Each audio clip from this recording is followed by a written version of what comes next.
with Excite Media's new program,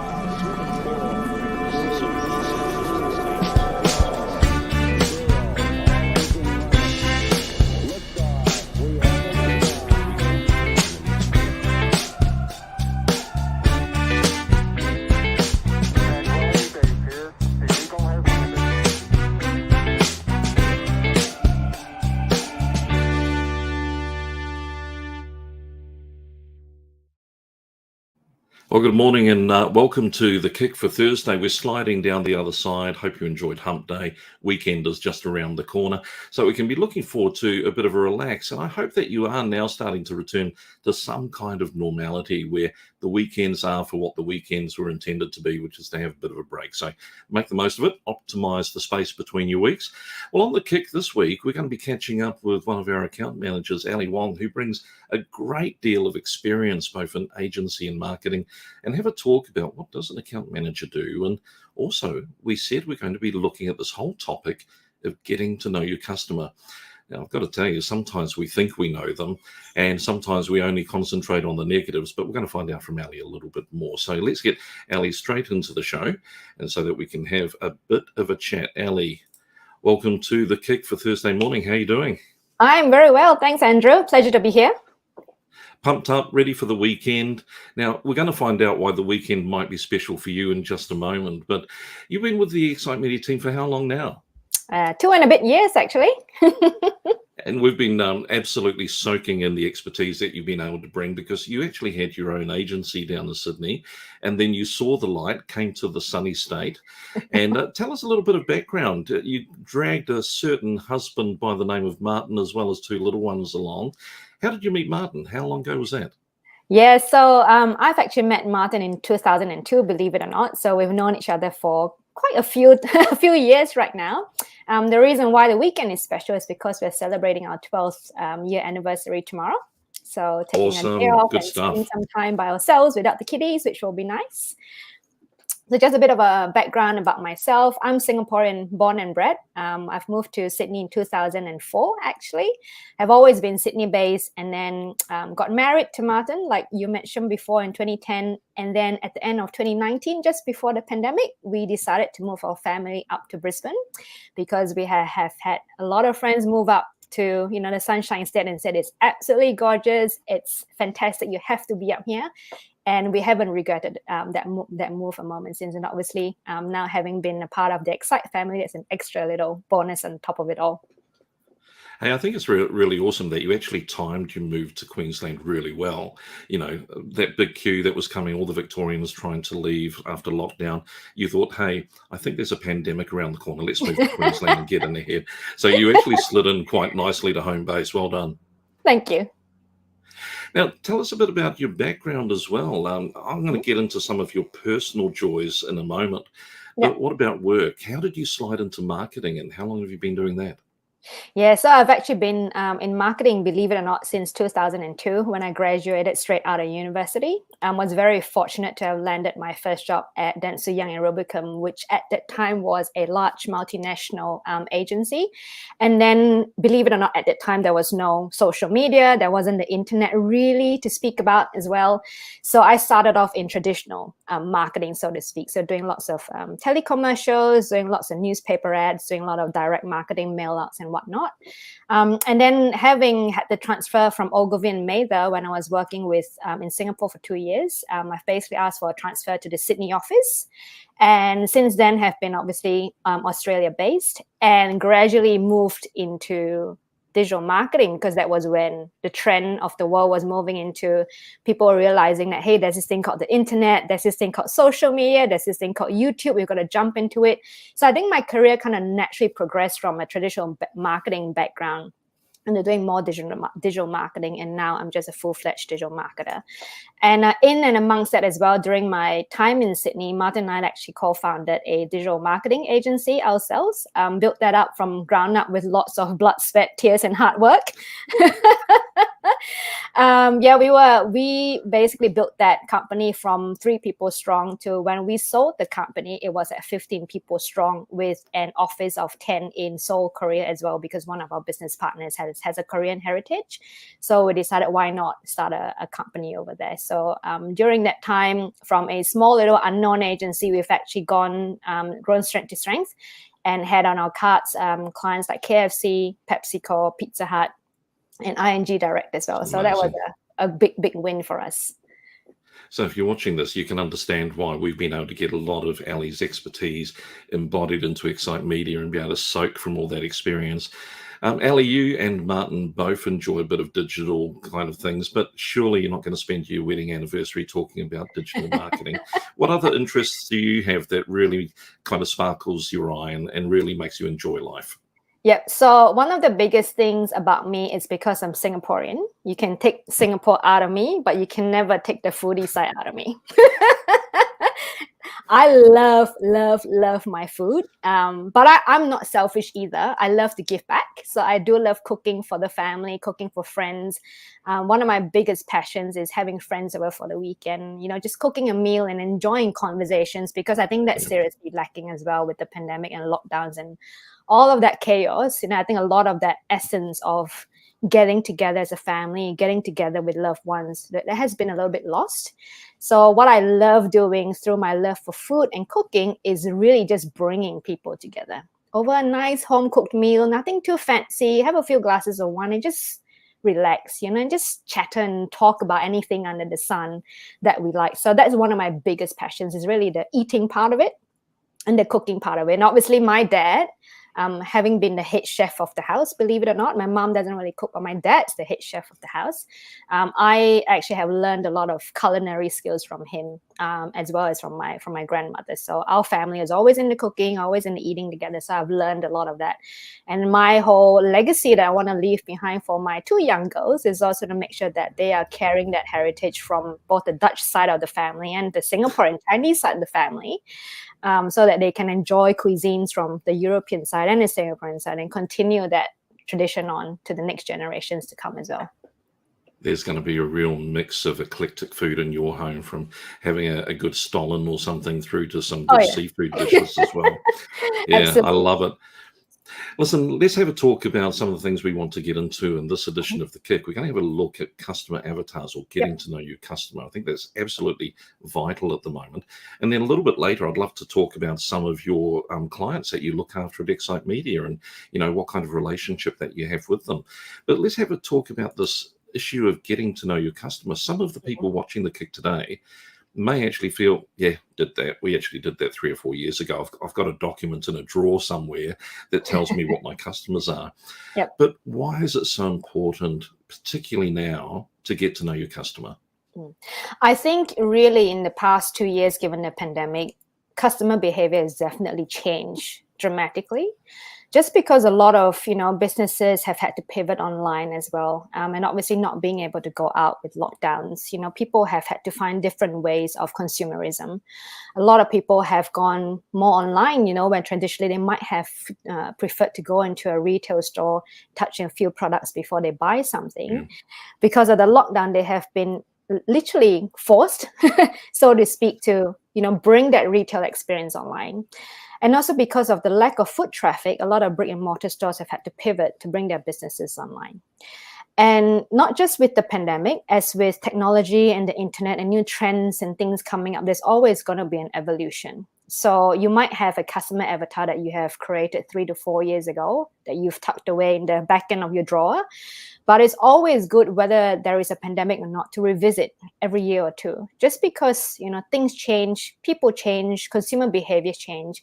And with the pandemic, there has been a massive shift in terms of the online world, where, like I mentioned before, businesses have had to pivot online.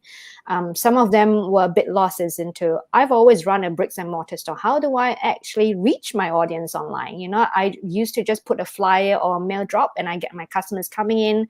Or if I'm a local bookstore, the neighbors would tell the neighbors, and then I'll get natural foot traffic that way. But it doesn't really work that way online. So I think because there's now more clutter and more noise in the online space, pivoting your business is one challenge, but being able to cut through that clutter and compete with all the other up and coming competition, and not to forget the competition that's already there, there's going to be the extra layer of challenge that you've got to break through in order to reach those customers as well. So that's why I think it's really important right now in this day and age to revisit all of that. Now, one of the things I guess that we can consider when we look at all of the things that have been happening in the last 2 years, as you say, the consumer behavior has changed. But at the same time, there's the crowd or niching down. What are the advantages of getting to know your customer in terms of sales and marketing costs? Yeah, so one really, really good way of breaking through that clutter and noise is really to demonstrate your understanding of your customer. Because it's no longer about just selling a specific product or service. It's making sure that the end-to-end experience is seamless, it's friendly, it's simple. Because given the pandemic, there's a lot of not just an impact from a business and marketing standpoint, there's also an impact on mental health. And I've actually realized that people's patience levels have gone very, very, very, very low. So imagine if they go onto your online store and if they can't find, that cat bed, for example. I'm thinking cat bed because I'm being bombarded by cat ads at the moment because I've got a cat at home. So say, for example, if you clicked on an ad for a cat bed and it takes you onto a page and you have got just a multitude of products and you can't find that cat bed, you're like, I want to look for that specific gray woolen cat bed that looks like that. And I ended up on a page where there's just lots of other products and I can't find it. I'm going to be so impatient. I'm just going to drop off, right? So the real cut through you can have there is really just to make it as seamless and as simple and as efficient for your customers to find your product and your service as you've advertised them online, because otherwise you're going to lose them. And that's just part one, right? With every touch point, with every brand, there's multiple touch points with the consumer. And if you're an e-commerce store, you've got to make sure that your checkout point is as seamless as well, because a lot of people will be on mobile phones, for example. If your site's not optimized to cater for that audience, then they're going to be really frustrated trying to click on tiny buttons and not going to get anywhere. So it's so important that I'm pretty sure Andrew, yourself, and a lot of our audience who might be watching the Kick might. All of us have done online shopping at some stage. You would rather transact with a company that has given you exactly what you want and you were able to check out seamlessly than to transact again with a business that was making it too hard to just get anything done. So the one big thing to really break through all that noise and clutter is really as simple as making sure that you're, number one, listening to what your audience wants. Give them exactly what they want. Don't tell them A and try and sell them B, C, D, E, and F. Give them exactly what they want. Listen to their needs and expectations and demands, and just making sure that you're making the whole transactional experience as seamless as possible. And that's really it. There's no magic dust really that you need to sprinkle all on this. Don't overcomplicate things. I think it's back to simplicity now. Gone are the days of brands making it too complex, too difficult, too complicated just because they want to look like the cool kids on the block. It really is about stripping everything back, making it simple, back to bare bones, back to I get you and you get me, and we have a great relationship together. Yeah, I think you've summed that up beautifully. And I guess that listening to people means that you can highlight the things that are most important to your clients rather than giving them a big, long bullet point list of everything. I remember you work with Mother Duck, and I remember in the early days of that conversation, we were trying to find out what's actually important to a parent when they're considering who they're going to take their child to for care. And we found out they were interested, obviously, in convenience, that you have the accessibility, but everybody was doing that.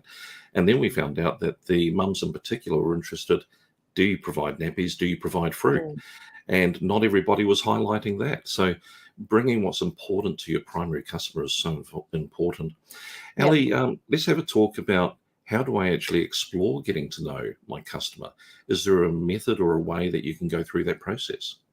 Yep. So one thing that we do and that we offer clients at Excite Media are avatar workshops. What we do through those avatar workshops is really just to sit the client down and get a thorough understanding of their business and who are they exactly reaching out to in terms of what they're selling or what their products and services are.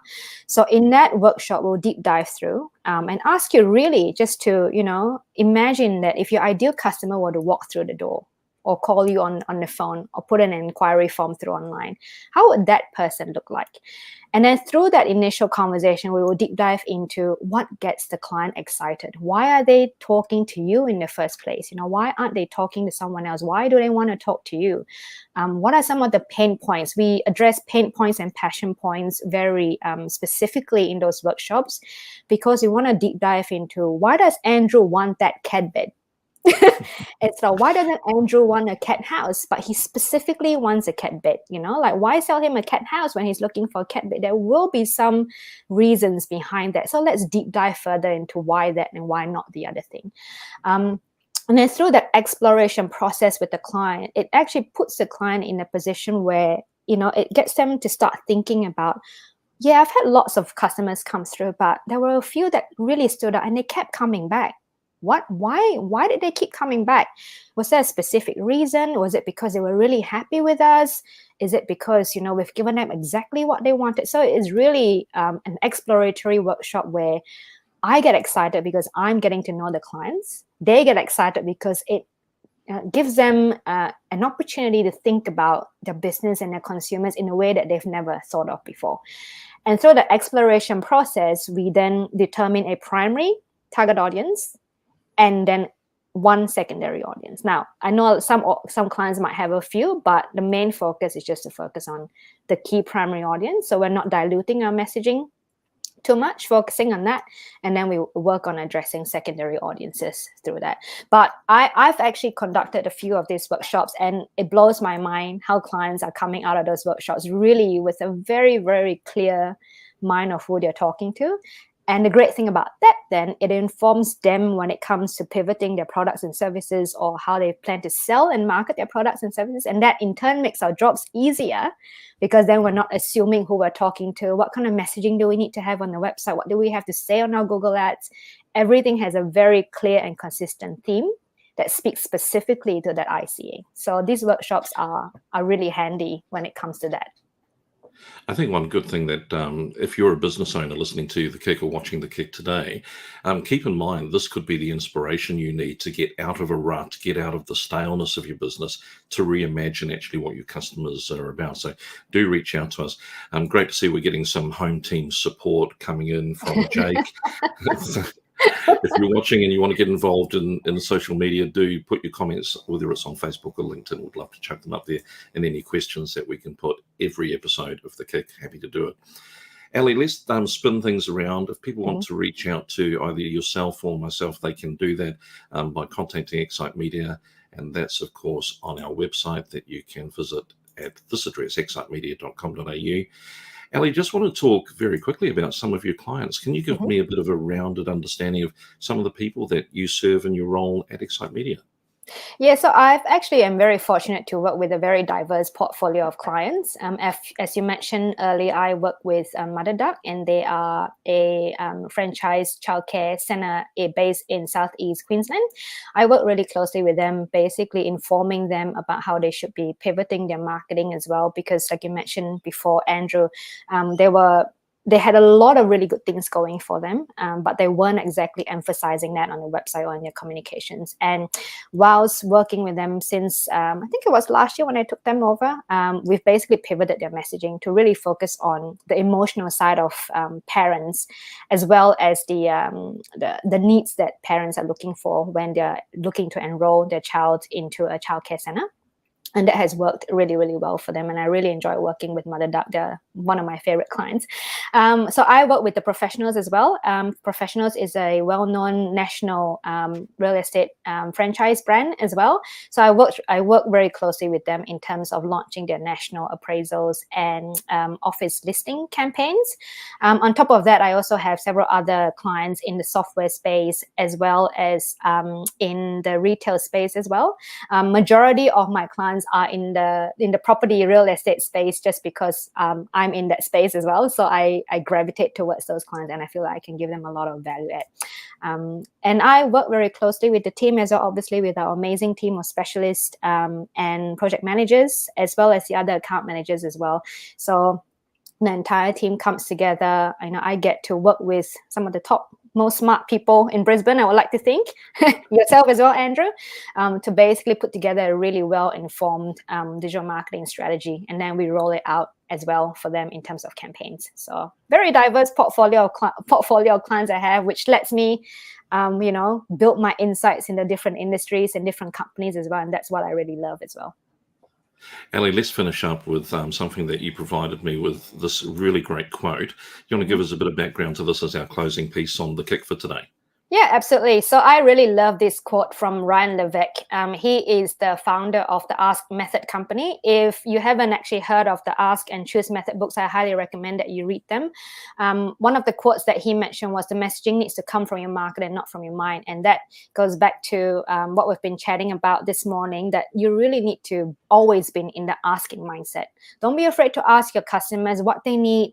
Ask them for feedback. I know a lot of clients like hold back from feedback because they're like, oh my God, what if I get a negative review? What if I, get criticized? But, criticism is actually good for you. Negative feedback is also good for you because it gives you that data and the insight to know what's not quite working and gives you that opportunity to improve, and win back those clients. So negative feedback is not actually really that bad. It's actually a really, really good experience and learning opportunity for you to improve on your products and services and your business as a whole.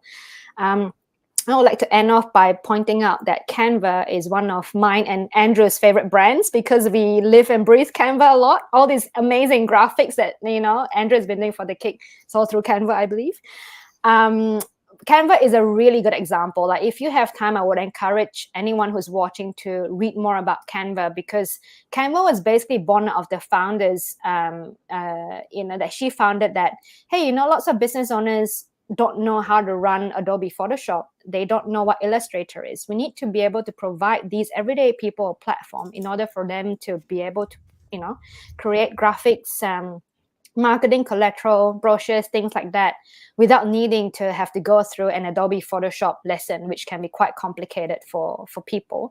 So Canva has, exploded since then. And even till today, they're constantly listening out to what their consumers need, what do the graphic designers who are using it need. And they're always improving on their product every day. So, their fan base is growing, the audience is growing, their subscriptions are growing. It's because, they are genuinely listening and they're providing tools and tips and templates and all kinds of things that people, were asking for, and they actually brought it to reality. And this is such a good example because, Canva could be Canva and they could be just sitting there going, look, I'm a really big, well-established company. I know it all. I don't have to listen to what people are telling me. They've actually gone the other way around and are using consumer insights and data and needs and demands to inform the product. So it's a constantly evolving product. And that's why Canva is still at the top of the chain. Because since then, a lot of similar platforms have been rolled out, and I don't think any of them have actually done it as well as Canva. So I would encourage you to read up a bit more about it and really, find out how they've done it and use them as a role model, so to speak. Yeah, that's a really good Aussie done well story, and just in what the founders are worth now because of the global impact is quite amazing. Ali, been absolutely wonderful to have you on the kick. We're going to get you back and talk about some of your client projects in the future and get some more of that wisdom soaking into the program. Thanks very much for joining us. Awesome. Thanks, Andrew. It was a pleasure. Well, isn't it great to be able to draw on all the experience that Ali's been bringing from over the years and also working with her clients at the moment? Do remember, if you want to reach out to any of the members of the team at Excite Media, whether it's to do with websites, SEO, Google Ads, you've got a team of people here that are absolutely passionate about growing their businesses, using digital marketing, and would love to have a chat to you. So if you'd like to get in touch with the team, do reach out to us, and we'll make sure that we give you all the advice that's personalized to you and can take you in the right direction.